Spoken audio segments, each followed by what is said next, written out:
ఈ రోజున మరి నాదేళ్ల మనోహర్ ద్వారా జనసేనలో జాయిన్ అవ్వడం,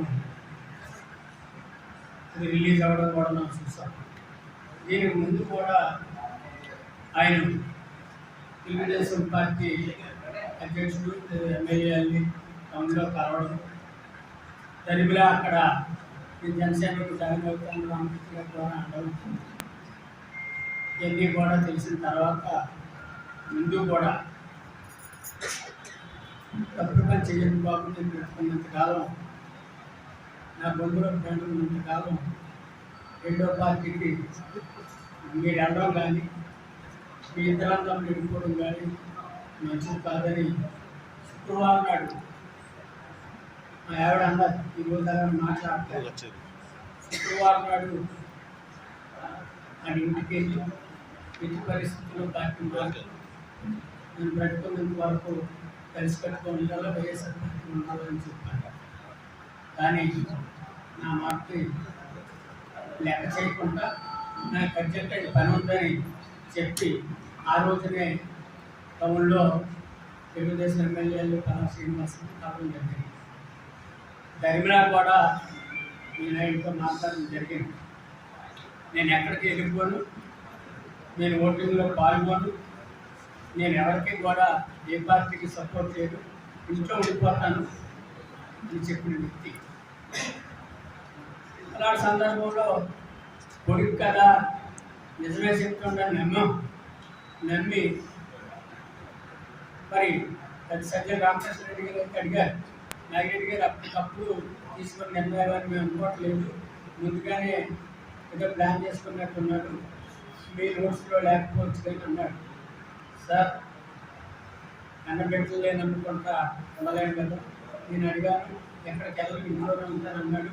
ఇంట్లోనే ఉంటున్నాడు. అయినా మరి రకమైన అలాగే సడన్ నిర్ణయం తీసుకున్నాడు. తీసుకున్న తర్వాత మేము చేయగలిగింది కూడా ఏమిటో చెప్పండి, వేళ చిన్న పిల్లలే కాదు, కొట్టి తిట్టి ఇంట్లో బంధిస్తుంటున్నాడండి, పాలు తాగిన పిల్లలేం కాదు చెప్పడం జరిగింది.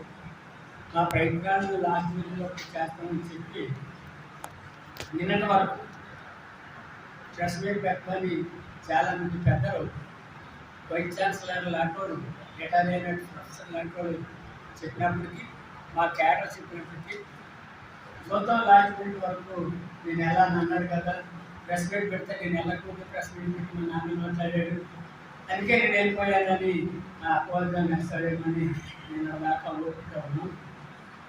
మరి అటు ధర్మశ్రీ గారు కానీ, ఇటు దుర్గత్ రెడ్డి కానీ, ఇటు నేను కానీ, మా దయానంద నాయకుడు రెండు కూడా అప్రసం కానీ, మా అబ్బాయి రావణ్ కానీ అందరూ కూడా వెళ్ళి ఇన్ఛార్జ్ పెట్టిన అందులో మార్పు అయితే రాలేదు. అందరినీ కూడా తిట్టడం మొదలుపెట్టి ఇంకా తిట్టి పురాణం వెళ్ళాక సర్లే ఇక్కడ వెళ్ళాలని మాట్లాడేటట్టు ఉదయం చెప్పి,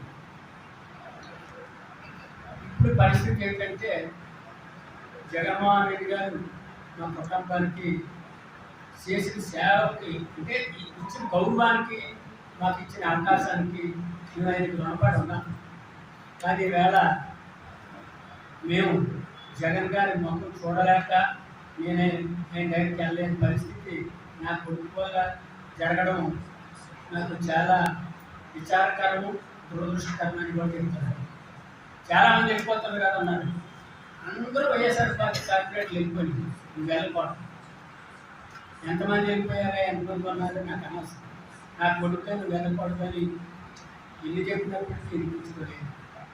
మరి వినిపించుకోలేనప్పుడు కొట్టి తెచ్చి చెప్పడానికి నా వయసు కూడా ఇంచుమించు 75 ఏళ్ళు వచ్చింది కనుక ఈ పరిస్థితుల్లో వాళ్ళు కొట్టి వాళ్ళ జీవితం లేక చెప్పే పరిస్థితి కాదు కనుక మరి ఎందుకంటే చేయలేక జగన్మోహన్ రెడ్డి గారికి ఇచ్చిన ఆ రుణ తీర్చోలేకపోవడం, అతనికి రుణపడి ఉన్నాము, లాయల్టీగా ఉండాలా, క్రెడిట్గా ఉండాలని ఎంత చెప్పినా చెంటోడు ముందు శంకుదినట్టుగానే నా విజ్ఞప్తిని పరిగణలో తీసుకోలేదు. ఈవేళ ఈ పరిస్థితి వచ్చి దశలో ఆడి గురించి నా కొడుకు గురించి నేను మాట్లాడుకునే పరిస్థితి వస్తానని నేను ఎప్పుడు కూడా అనుకోలేదు. కానీ అక్కడ క్యారెక్టరేట్ అనేది గాజువాక నియోజకవర్గంలో ఉన్న ప్రజలందరికీ తెలుసు. అలాగే వైఎస్ఆర్ కుటుంబ సభ్యులకి కూడా తెలుసు. రుణపడి ఉన్నాం. ఎందుకంటే నాకు 2014లో ఎమ్మెల్యేకి అవకాశం ఇచ్చారు. 2019లో కూడా పవన్ కళ్యాణ్ గారిని గెలుస్తానని గెలదని కూడా ఆలోచించుకుంటా నాకు అవకాశం ఇచ్చారు. అతనే నన్ను గెలిపించుకున్నాడు. లోకల్ హీరో, రియల్ హీరో, నాకే రియల్ హీరో అని చెప్పి ఇవాళ నన్ను వైజాగ్ వచ్చినప్పుడల్లా దేశనాచార్యాన్ని సంబోధిస్తూ కొడుకులు బాగున్నారని అడుగుతూ అలాంటి మరి వ్యక్తి మొక్కలు చూడలేని పరిస్థితి వ్యక్తులకి 5 దగ్గర గంజాగా తాత ఎగరేసుకుని కూర్చునే పరిస్థితి కూడా లేకుండా అక్కడ కలిగింది. ఇదంతా గాజువాక ప్రజలందరికీ కాకుండా ఈ రాష్ట్రంలో ప్రజలకి వైఎస్ఆర్ పార్టీలో ఉన్నటువంటి పెద్దలందరికీ కూడా తెలియవలసిన అవసరం ఉంది కనుక తండ్రికి తెలియకుండా వెళ్ళిపోయడం కొంతమంది కావాలనే నాగిరెడ్డి గారు పంపించారు. ఒకటి జనసేనకు, ఒకటి వైఎస్ఆర్ పార్టీకి అని లోకల్ కాపుల్లాగా పొడుచుకు తింటారని సంగతి నాకు తెలుసు. వాళ్ళైన వాళ్ళు ఆ రకంగా మాట్లాడిపోతే మంచిగా ఆలోచిస్తారని నేనైతే అనుకోను. మరి కార్పొరేట్గా పెట్టినప్పుడు కూడా మరి ఆ రోజు ఇండిపెండెంట్ కార్పొరేటర్ అయితే నా ఇష్టం. కానీ వైఎస్ఆర్ పార్టీ అధికారంలో ఉన్నప్పుడు ఇద్దరు కొడుకులకి ఏమో ఒకరికే కార్పొరేట్ పెట్టిస్తామంటే నాకు కోళ్ళకు వద్దని చెప్పి నాకు కొడుక్కే 74 వార్డులు ఇవ్వండి, ఇద్దరు 2 సీట్లు అక్కర్లేదని చెప్పారు విజయసాయి రెడ్డి గారు. అక్కర్లేదని చెప్తే ఆయన కూడా నిన్నకుంటే తర్వాత ఎంక్వైరీ చేసినాడు. ఈ సీట్ గురించి పొయ్యి బాధ కానీ మొలిచిన కూడా ఆశపడ్డారు. తప్పులేదని మళ్ళీ రెడ్లు కాబట్టి రెడ్లు చేస్తే బాగుంటుందని పొయ్యి బాధను పెడదాం అనుకున్నాం. మరి లోకల్ అభిప్రాయ సేకరణ తర్వాత నెలుముక్ అనేది చాలా పెద్ద పంచాయతీ, 14 గ్రామాలతో కూడుకున్న పంచాయతీ. అందులో అయ్యానపాలెం అనేది చిన్న గ్రామం. ఆ గ్రామంలో నెలుముక్ వాళ్ళు అందరిని అడిగితే మీ యొక్క పరిస్థితుల్లో నాగిరెడ్డి గారు గ్రాండ్ ఫీలింగ్ వస్తుంది, మీ అందరం కూడా మరి మనకి ముందుగానే చెప్పేస్తాను మీకు గోలాగ్రెడ్డి ఫాలో చేయవలసి వస్తుందని చెప్పారు. ఆ పరిస్థితుల్లో దీనికి భారతికి చెప్పి వద్దమ్మని పెట్టకపోతే ఎవరు పెడతారా, మంచిగా భారతిని పెట్టేసి వాళ్ళ ఆస్తులు అందించేసి వాళ్ళ రిపోర్ట్స్ రాకుండా లేదు క్యాండిడేట్లు పెట్టామని పార్టీ దగ్గర మనకు సెట్ పేరు ఆ నిష్ఠాల మీద మనం పడదాం. వాళ్ళ దగ్గర డబ్బులు మనం ఆడుకుందాం. వాళ్ళ డబ్బులు ఆడుకోవడం కరెక్ట్ కాదని చెప్పి అప్పుడు విజయసాయి రెడ్డి గారు చెప్పారు, మీరు ఇవ్వాలనుకుంటే నాకు వాళ్ళకి ఇవ్వండి. కారణం నేను చెప్తున్నాను, సుమారు 40 సంవత్సరాలు బట్టి అది ఓసీగా రాలేదు, బీసీ కేటగిరీలో ఉంది. ఈవేళ మరి అలాంటప్పుడు 40 ఏళ్ళ తర్వాత అవకాశం వచ్చింది. 40 ఏళ్ళు నిర్వాసక నాయకుడిగా గోలాగ్రెడ్డి పనిచేశారు. నిస్వార్థంగా చేసి ఆ కుటుంబానికి అవకాశం వచ్చినప్పుడు ఓటు వేద్దామని ప్రజలందరూ నిర్ణయం తీసుకున్నారు. ఇవన్నీ తెలిసే దేవాలు వద్దన్నాడు. కానీ తప్పని చెప్తాను, గెలుస్తానంటే నువ్వు ఓడిపోతానంటే భారతీయులు గెలిచానంటే తప్పు అవుతుందా, మనమే బరాయిద్దాము అని చెప్పి నేనే బలత్కారంగా పెట్టాను. జగన్ గారు కూడా నా కాళ్ళు ఓడిపోయిన తర్వాత నాగిరెడ్డి గారి కాళ్ళు ఓడిపోయిందా అనే ఆశ్చర్యంగా ఎక్స్పెక్టెడ్ కూడా చేతను. మరి ఏదైనా గోలాగ్రెడ్డి గారు చేసిన సేవ ఈ 14 గ్రామాలకి గాజువాక నియోజకవర్గంలో అందరికీ తెలుసు. వాళ్ళందరూ కూడా ఈవేళ గోలాగ్రెడ్డి కాళ్ళు గెలిపించాలని డిసైడ్ చేశారు కనుక ఆవిడ గెలిచింది, మాకు కాళ్ళు ఓడిపోయింది. ఈయన చిన్నతనం కూడా నేను అనుకోలేదు, ఎందుకంటే మాకు తెలుసు పరిస్థితి ఎలా ఉండాలి. అయినా మనం క్యాండిడేట్ పెట్టకుండా ఉండలేము. అలాగని ఎవరినో క్యాండిడేట్ పెట్టేసేసి గెలిస్తే మేము ఓట్లో తాడని టికెట్ ఇచ్చేసి అలా చేయడం కూడా అది నా ఉద్దేశం కాదు. మొదటి నుంచి ఆ గుణగానాలు మాకు లేవు. అలాంటి దురాశని ఆశ లేదు. అలాగని ఎవరు పాటు చేద్దామని ఆ పరిస్థితుల్లో ఇచ్చాం. ఆడి కూడా నెగ్గారు. సరే మా పాలు ఓడిపోయింది. నేనేవే ఏదైనా రాజకీయాలు నడుస్తున్నప్పుడు మరి ఈ పరిస్థితి ఈవేళ మరి మేయర్ గారి మీద యువ కాన్ఫరెన్స్ 4 సంవత్సరాల దాకా కట్టడం తీయలేదు, జియో ఉన్నదని తెలుసు. అయినప్పటికీ జగన్మోహన్ రెడ్డి వచ్చినప్పుడు నాకు ఇప్పటికో చెప్పారు, నేను ఎరగలుగుతాను సబ్జెక్ట్ తీసుకుని ఎమ్మెల్యేని న్యూ కాన్ఫిడెన్స్ ఉన్నదని తెలుసుండి కూడా మా అబ్బాయికి డిప్యూటీ మేయర్ ఇవ్వండి నేను అన్నానంటే నాగరెడ్డి కొత్త కులాలు ఉన్నదని జగన్మోహన్ రెడ్డి అనుకుంటాడని నేను ఆ మాట అయితే అనలేదు. ఆ విషయం కూడా బయటకు వచ్చి నా గురించి ఏం మాట్లాడలేదు మా డాడీ. ఏం మాట్లాడతాం, మనకి కూడా లిమిట్ ఉండాలి. మనకు ఇదే కాదు 4 కులాల తర్వాత ఉన్నటువంటి పని.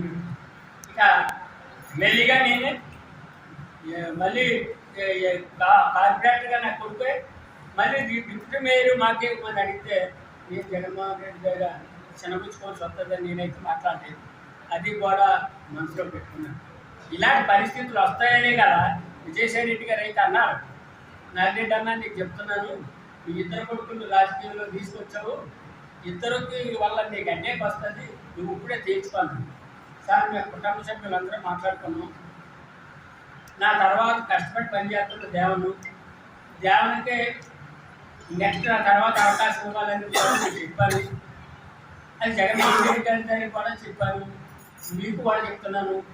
నా కొడుకులు ఇద్దరు బయటే ఉన్నారు, పిలుస్తానని చెప్పి లోపల తీసుకెళ్ళి విజయసాయి రెడ్డి దగ్గర పెడితే ఏదో దేవాన్ని నెక్స్ట్ మనం ప్రపోజల్ పెడుతున్నాం, నీకు ఏమైనా అభ్యంతరం, నాకేమైనా అభ్యంతరం లేదని విజయసాయి రెడ్డి సమక్షంలో దేవన్ చెప్పాడు. దేవన్ పేరు చెప్పాడు గురించి. మరి ఈవేళ నేను తీసుకున్న నిర్ణయం తప్పు అనేది అది ఎలా చెప్పగలుగుతాను? చెప్పలేదు. సత్యబాబు గారు అన్నారు, నాగరెడ్డి గారు దేవన్ పేరు మీరు ప్రపోజల్ పెడతాం, మీ అభిప్రాయం ఏంటండి? నా అభిప్రాయం మీ అభిప్రాయం ఒకటిగా సార్ పెట్టేయండి. ఇది మనసులో పెట్టుకున్నాను. దేవాన్ని ఎంకరేజ్ చేస్తాను. మా డాడీ నన్ను ఎంకరేజ్ చేయడం లేదు, నన్ను మార్చ కొడుకులా చూస్తాడు, ఆయన కొడుకులా చూస్తాడు అనేది మనసులో పెట్టుకొని కేవలంగా దేవన మీద సమన్వయకర్త ఇచ్చారనే ఉద్దేశంతోనే ఇవాళ పార్టీ వెళ్ళిపోయాడు అనేది నా ప్రగాఢమైన విశ్వాసం. అందులో సెకండ్ థాట్ లేదు. ఎవరిని నన్ను ఇతను మన బంగారం వచ్చిన కాబట్టి ఎత్తుకోవడానికి వచ్చిన పని అయితే లేదు. ఇతను చేసిన తప్పు వల్ల ఈవేళ మరి జగన్ గారి దగ్గర మేము మభ్యతో తిరగలేమనే పరిస్థితి ఉన్నప్పటికీ నా బొందులో ప్రాణం ఉన్నంత కాలం నేను నా కొడుకుతో సహా వైఎస్ఆర్ పార్టీలో ఉందాం అనుకున్నాను. కానీ అందులో నా పెద్ద కొడుకు దెబ్బతీశాడు. అయినప్పటికీ నేను మాత్రం నేను చనిపోయే వరకు కూడా వైఎస్ఆర్ పార్టీలో ఉంటాను. జై జగన్! జై జగన్!